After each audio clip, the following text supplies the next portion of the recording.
บังเอิญเจอแต่ตั้งใจรักตอนที่12เช้าวันใหม่ของเราเราไม่ได้พูดมาเหมือนเคยแต่กลับรู้สึกไกลกว่าเดิมทุกที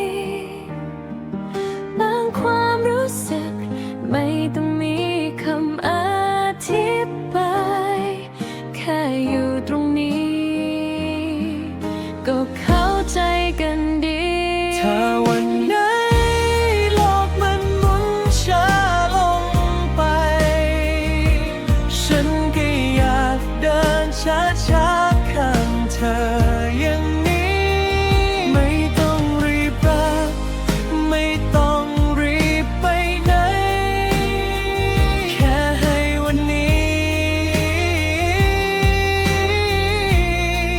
ค่อยๆเป็นไปก็พอ